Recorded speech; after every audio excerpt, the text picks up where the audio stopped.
이미 여러분 예상하시는 것처럼 제목은 가데스 바네아입니다. 가데스 바네아이고요. 오늘 이 말씀은 사실은 지난 학기 세품 기도회 때 제가 세품 기도회 세 개를 품고 선교사님을 위해 기도하는 모임이 주일날과 목요일에 수지와 분당에서 있는데요. 그때 성도들과 함께 나눴던 신명기 말씀 중에 이 가데스 바네아를 다시 여러분과 함께 나누려고 이렇게 다시 이 말씀을 정했습니다. 이제 말씀을 시작하겠습니다. 신명기는 어떤 글이냐면요, 더 쉽게 설명드리면 모세의 회고록입니다. 모세의 회고록. 인생을 다 돌아본 후에 내가 어떠한 삶을 살았는지, 이 민족과 어떠한 삶을 살았는지 이야기하기 위해서 쓴 회고록입니다. 언제 썼냐 하면 40년 광야 생활을 마치고 이제 가나안 땅을 바라보며 새로운 시작을 기대하는 때에 썼습니다. 어디서 썼을까요? 약속의 땅 가나안을 바라보는 장소에서 썼습니다. 누구에게 썼을까요? 이스라엘 백성들에게 썼습니다. 근데 이 이스라엘 백성들은 어떤 백성일까요? 홍해 바다를 건너서 애굽을 경험한 세대가 아니고 애굽을 경험하지 못했던 새로운 세대에게, 이스라엘 그 새로운 세대에게 쓴 것입니다. 그럼 왜 적었을까요? 이게 굉장히 중요한데 왜 적었냐 하면 지나온 삶을 돌아보고 앞으로 살아갈 삶에 대한 지침을 주려고 모세가 기록한 글입니다. 모세는 지나온 40년을 회고하며 가장 중요한 장소가 어딜까 꼽고 있는데 그것이 바로 어딜까요? 바로 가데스 바네아입니다. 가데스 바네아는 어떤 장소일까요? 이미 여러 번 이런 설교를 들으셨을 텐데 상상하고 들으시면 됩니다.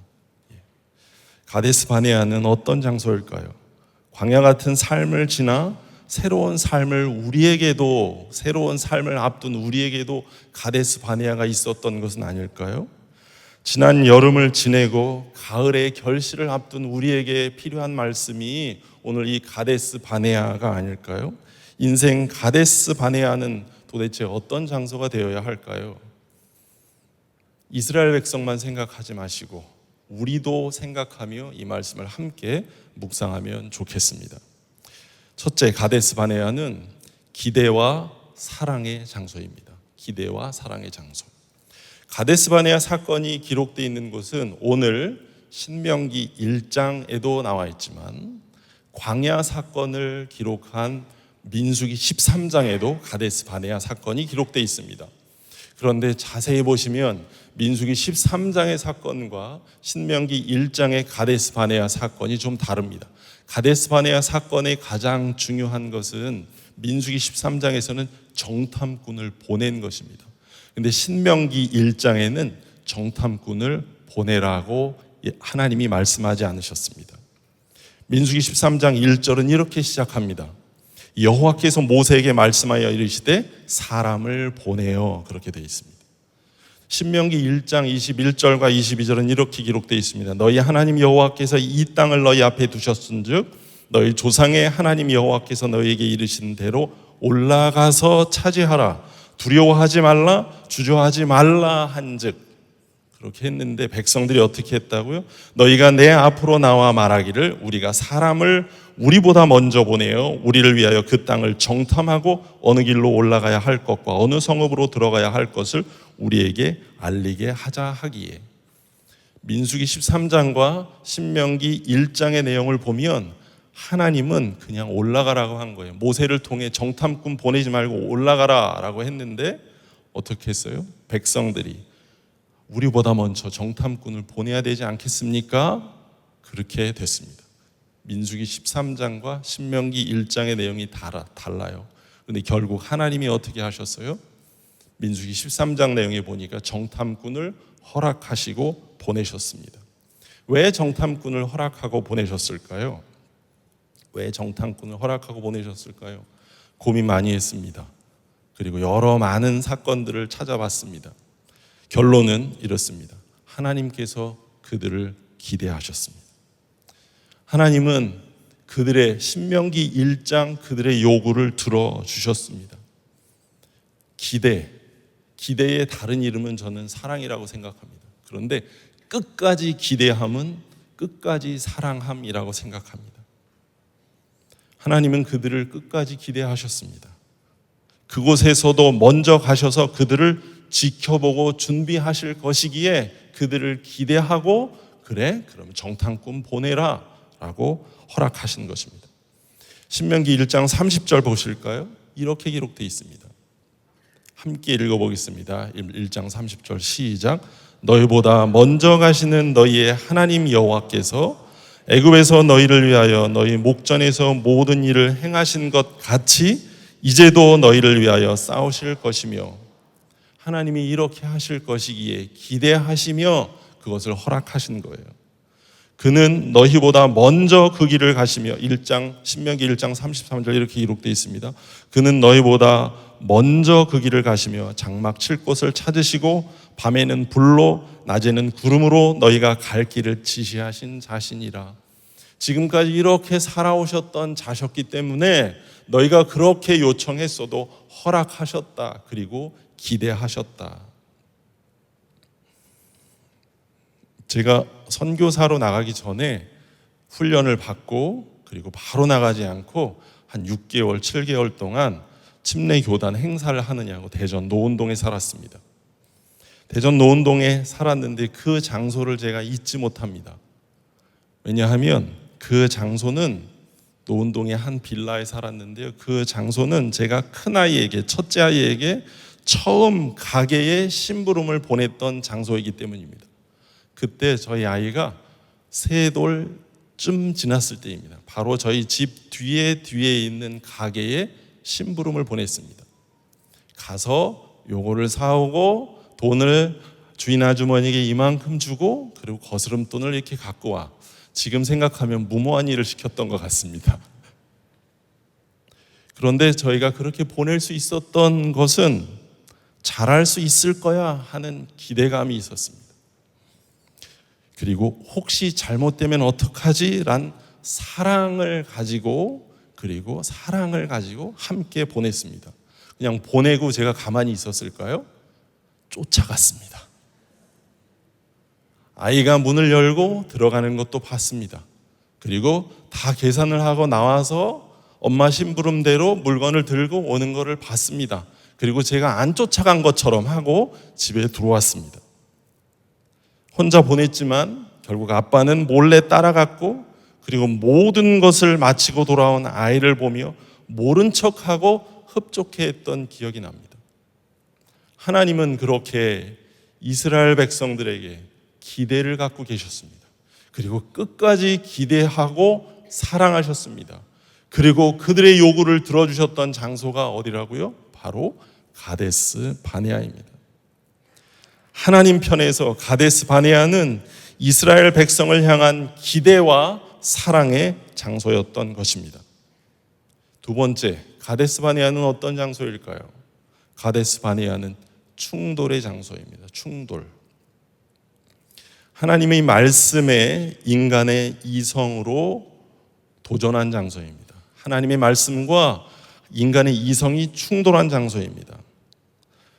이미 보았던 것처럼 신명기 1장 21절에는 하나님이 올라가라, 너희 앞에 두셨은즉 올라가라, 차지하라, 두려워하지 말라, 주저하지 말라 했는데 한즉 22절은 어떻게 한다고요? 우리보다 먼저 정탐꾼을 보냅시다. 우리를 위하여 그 땅을 정탐합시다. 인간적 불신의 눈으로 하나님의 말씀을 대적한 장소입니다. 인간적 불신의 눈과 믿음과 순종의 눈이 충돌한 장소가 바로 그 장소입니다. 1장 31절 말씀 제가 읽어드리겠습니다. 신명기 1장 31절. 광야에서 너희가 당한 것 같이 사람이 자기 아들을 아는 것 같이 너희 하나님 여호와께서 너희가 걸어온 길에서 너희를 아느사 이곳까지 이르게 하셨느니라. 하나. 32절. 이 일에 너희가 너희의 하나님 여호와를 믿지 아니하였도다. 우리 32절에는 그냥 이 일에 그렇게 돼 있지만 원래 원어 성경에는 요 앞에 그러나 이렇게 돼 있습니다. 그러나 31절에는 하나님이 여기까지 너희를 안고 왔다 그렇게 표현하는 거예요. 홍해 바다를 건널 때도 여기까지 너희를 안고 왔다 그렇게 표현하고 있어요. 그런데 32절에 그러나 이 일에 너희가 너희 하나님 여호와를 믿지 아니하였도다, 하나님을 불신했다라고 그렇게 나와 있습니다. 인간의 불신의 눈과 그리고 순종의 요구가 충돌한 장소가 바로 이곳입니다. 다른 말로 하면 순종과 멸시가 충돌한 장소예요. 하나님께 순종하여야 하느냐, 하나님을 향한 믿음과 신뢰를 거부하여 하나님을 멸시하느냐가 충돌한 장소가 바로 가데스 바네아입니다. 하나님의 뜻을 멸시하여 순종의 기쁨과 능력을 소멸시키려 했던 것이 바로 가데스 바네아입니다. 인간의 불순종이 드러나 하나님의 기대와 사랑이 격돌했던 장소가 바로 가데스 바네아입니다. 누구 편에서? 인간 편에서 말이죠. 하나님 편에서는 가데스 바네아는 기대와 사랑의 장소였지만 인간 편에서 가데스 바네아는 하나님과 충돌한 장소였습니다. 내 뜻을 관철하려 했던 장소가 바로 가데스 바네아였습니다. 그러면 충돌하면 어떤 일이 일어날까요? 충돌하면 구분됩니다. 구별됩니다. 정말 믿음인지 믿음이 아닌지, 불순종인지, 순종인지 멸시인지가 구별되는 거예요. 특별히 가데스라는 뜻은 거룩하다라는 뜻인데요, 가데스의 거룩하다의 다른 뜻은 구별되다라는 뜻입니다. 구별된 것, 그것을 거룩하다라고 하는 거예요. 실제로 어떻게 됐습니까? 믿음의 세대와 불순종의 세대가 구별되어졌습니다. 그곳에서 여호수아와 갈렙 두 사람과 나머지 10사람이 구별되었습니다. 옛 세대와 새로운 세대가 구별된 곳이 바로 가데스 바네아입니다. 1장 35절에 보면 옛 세대를 무엇이라고 이야기하냐면 악한 세대라고 이야기합니다. 악한 세대. 출애굽한 그 세대를 악한 세대, 그 악한 세대와 새로운 삶을 시작할 새 세대가 구별된 장소, 그것이 바로 충돌의 장소 가데스 바네아였습니다. 셋째, 그러면 또 가데스 바네아는 어떤 장소일까요? 그것으로 끝났을까요? 새롭게 구별된 세대가 새로운 시작을 한 장소입니다. 모세가 가나안 입성 전 가데스 바네아를 다시 언급한 이유는 무엇일까요?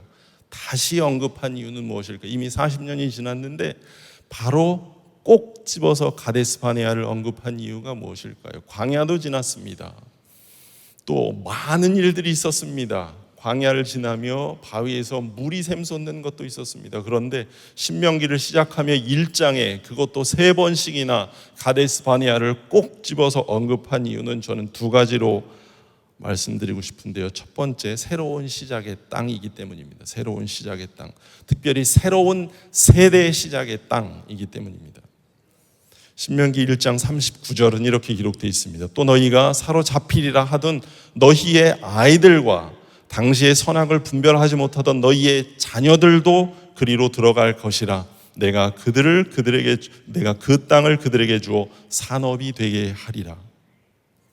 이 사람들과 이 새로운 세대와 함께 하겠다는 거예요. 이 사람들이 새로운 세대라는 거예요. 그러면 그 전 세대를 어떤 세대라고 모세는 칭하고 있나요? 1장 35절에 보면 이렇게 기록되어 있습니다. 1장 35절. 이 악한 세대 사람 중에서, 이 악한 세대라고 합니다. 또 민수기 14장 27절에는 어떻게 되어 있냐면요, 나를 원망하는 이 악한 회중이라고 되어 있습니다. 예. 새 시작의 땅인데 어떤 새 시작이냐면 새로운 세대 시작의 땅이 바로 가데스 바네아입니다. 이집트로부터 자란 세대가 아닌 광야에서 하나님의 역사를 경험한 사람들, 하나님이 여기까지 우리를 안고 오셨음을 몸으로 직접 체험한 사람들, 인간의 방법이 아닌 하나님의 방법으로 삶을 살 수 있다고 경험한 세대들, 사람이 떡으로만 살 것이 아니요 하나님의 입에서 나오는 말씀으로 살 것이다 라고 생각한 세대들이 바로 이 새로운 세대입니다. 광야를, 홍해바다를 건넌 땅이 어떤 땅인 줄 아십니까? 비하히롯이란 땅입니다. 비하히롯. 비하히롯 할 때 비자는 빼라는 단어인데, 빼는 어떤 단어이냐면 입이라는 말이에요. 입. 그곳에서 하나님의 입에서 나오는 말씀의 능력으로 그들이 바다를 마른 땅같이 건넜습니다. 그 세대는 하나님의 입에서 나오는 말씀으로 사는 것이 우리의 능력이다라는 것을 믿었던 새로운 세대였습니다. 그 말씀이 어디에 나와요? 마태복음 4장에 나오지만 마태복음 4장에 나온 그 말씀은, 시험 때에 나온 그 마태복음 4장에 나오는 말씀은 바로 신명기 6장에 나오는 말씀입니다. 사람이 떡으로만 살 것이 아니요 하나님의 입에서 나오는 말씀으로 살 것이니라 라는 것을 몸소 체험한 세대가 바로 광야를 지난 세대입니다. 그들과 함께 시작한 곳이 바로 가데스 바네아입니다. 가데스 바네아에서 새로운 시작이 되었습니다. 새로운 세대 시작의 땅이 바로 가데스 바네아입니다. 두 번째, 가데스 바네아는 어떤 시작을 했냐 하면 새로운 시작을 했습니다. 새로운 시작. 이제 옛 시작이 아니고 새 시작입니다. 이쯤에서 가데스 바네아라는 지명의 의미를 한번 살펴봐야 될 것 같은데요. 가데스 바네아, 지명의 의미가 뭘까요? 우리말도 다, 제 이름도 이명준 하면 다 뜻이 있잖아요. 그것처럼 히브리어도 다 뜻이 있습니다. 가데스 바네아는 가데스 그리고 바네아 두 개가 합쳐진 건데요. 저기 다 나오네요. 가데스라는 것은 구별되다, 거룩하다라는 뜻입니다. 바네아라는 것은 땅이라는 뜻입니다. 합하면 어떤 땅? 거룩한 땅, 거룩한 밥, 거룩한 밭. 그런데 바네아라는 것을 좀 살펴볼 필요가 있는데요. 이 바네아도 두 단어가 합해진 거예요. 밭이라는 뜻이 있고요. 앞에 BAR은 밭이라는 뜻이 있고, 네아, 누아는 흔들다라는 뜻이 있습니다. 특별히 막 흔들다라는 건 쉐이크잖아요. 웨이브, 움직이게 하다, 무브, 퀴버 뭐 이런 뜻입니다. 흔든 거예요. 흔들려진 땅이에요.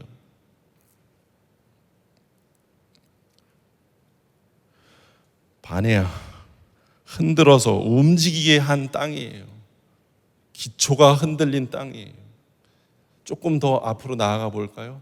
밭을 기경해서 완전히 뒤엎어서 그 밭에 돌을 골라낸 땅이에요.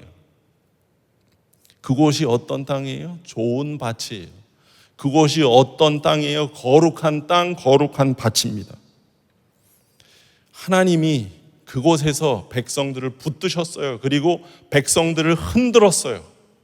그리고 그곳에서 가라지와 쭉정이를 걸어내셨어요.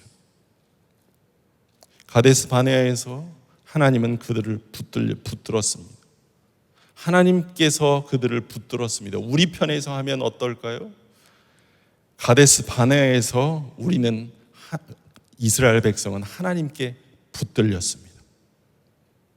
우리 혹시 그런 장소가 있지 않는가요? 내 멋대로 살아온 인생 중에 어느 날 순간 하나님께 붙들려서 하나님의 인도하심과 하나님이 털어서 내 모든 것들을 털어내게 하신 그 장소가 있지 않습니까? 하나님이 붙드시고 흔들어서 털어내셨습니다. 하나님께 붙들리면 다시 살지만 다른 어떤 존재에게 붙들리면 다시 살 수 없습니다. 그 존재와 함께 망합니다. 돈에 붙들리면 돈과 함께 망하고요. 명예에 붙들리면 명예와 함께 망하고요. 정욕에 붙들리면 정욕과 함께 망하고요. 세상에 붙들리면 세상이 사라질 때 우리도 사라질 것입니다. 오늘 우리는 누구에게 붙들린 인생입니까? 모세도 하나님께 붙들린 인생이었습니다. 언제 모세가 하나님께 붙들렸을까요? 40에 붙들렸을까요? 모세는 80에 가서야 하나님께 제대로 붙들렸습니다.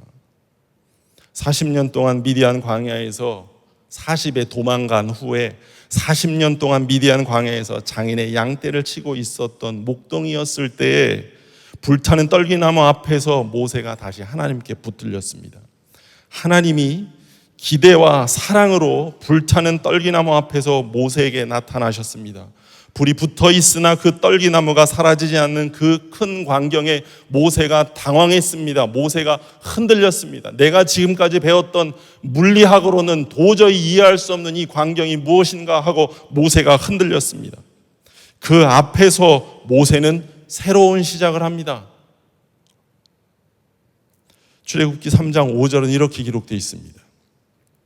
다 함께 읽어보실까요? 시작. 하나님이 이르시되 이리로 네 발에서 신을 벗으라. 내가 선 곳은 어떤 땅이니? 거룩한 땅이니. 가데스 바네아가 무슨 뜻이라 그랬습니까? 거룩한 땅.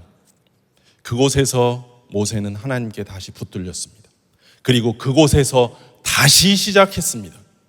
40에 시작한 자신의 시도는 실패했지만 80에 하나님께 붙들려 다시 시작한 불타는 떨기나무 앞에 거룩한 땅에서 시작은 실패하지 않았습니다. 스스로 자신을 붙들었던 40의 모세는 자신의 의지로 실패했지만 하나님께 붙들려 시작한 80의 모세는 하나님의 기대와 사랑으로 새로운 여정을 시작합니다. 그리고 그 땅은 모세가 나중에 출애굽기를 기록할 때 그렇게 기록하지요. 거룩한 땅이었다고. 내가 신을 벗어야 할 거룩한 땅이었다고 그렇게 기록하고 있습니다. 모세뿐인가요? 수많은 사람들이 그렇게 하나님께 붙들려 다시 시작한 장소가 있습니다. 모세 한 사람뿐만이 아니고 공동체도 그러했습니다. 공동체도. 제자들도 마찬가지. 사도행전 4장 31절 말씀 우리 다 함께 읽어보겠습니다. 사도행전 4장 31절 읽습니다. 시작. 빌기를 다함에 모인 곳이 진동하더니 무리가 다 성령이 충만하여 담대히 하나님의 말씀을 전하니라. 여기서 우리가 주목할 단어 무엇이 있을까요? 진동하더니. 그들이 하나님께 붙들려 하나님의 흔들림을 받았습니다. 제자들이 경험을 했지만 무서웠어요. 당국자들이 무서웠어요. 그래서 문을 닫고 모여 있었어요. 그런데 그곳에 성령이 임하셨고 그리고 임한 성령께서 그곳을 흔드셨어요. 거룩한 영, 거룩한 성령, 거룩한 영이 그곳에 오셨어요. 헬라어로는 거룩하다라는 것을 하기오스라고 부르는데 히브리어로는 거룩하다를 뭐라고 그런다 그랬죠? 가데시, 가데스. 거룩한 영이 어떻게 하셨다고요? 그곳을 흔드셨습니다.